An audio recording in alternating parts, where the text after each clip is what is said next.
Saya malu ketika ada seorang Romo Katolik itu kemarin ngomong di depan MK itu bicara tentang etika. Dalam hati saya, dan saya tanya ke semua grup yang dimana itu ada tokoh-tokoh Islam. Kemana ulama kita? Kenapa yang berani ngomong tentang etika itu orang Katolik? Gak ada orang Islam bicara tentang itu. Gak ada tokoh ormas Islam. Gak ada ulama bicara tentang etika. Kenapa kita dapat kuliah tentang etika dari orang Katolik? Padahal ini negara Muslim terbesar. Mau kemana negara kita ya? Kita jangan hanya bangga negara kita ini terbesar Muslimnya di dunia, tapi perilakunya hancur-hancuran. Dan itu sebenarnya kesaksian tokoh Katolik di sidang itu sebenarnya memalukan kita, umat Islam. 3 calonnya itu kan semua Muslim, Pak. Dan mohon maaf, yang tanda petik dituding melakukan itu kan juga Muslim semua, betul? Artinya apa? Itu sebenarnya tuduhan kepada kita semua. Cerminan kita disingkap bobroknya oleh orang di luar agama kita, Pak. Malu, Pak. Sementara kita sendiri ulamanya tidak ada yang bersuara lantang seperti itu. Orang tua udah uzur itu, tapi dia masih berani dan lantang itu bicara tentang etika dan pelanggaran. Oke, kita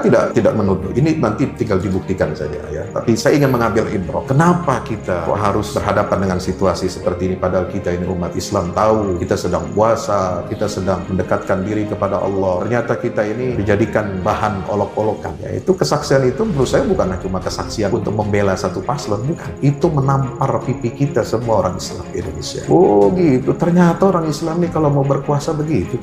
Malu loh, Pak. Ayo dong kita perbaiki. Persoalan etika dan pikiran itu bukan masalah politik menurut saya. Ini kita bicara hati nurani, kita bicara marwah agama Islam yang dipertaruhkan. Itu saja kepentingan kita. Kalau kita mendiamkan ini semua bahaya. Maka itu kita harus saling tawasaw bil haq, tawasaw bis sabr. Saling mengingatkan, menasehati dalam kebenaran, dan saling menasehati dengan kesabaran.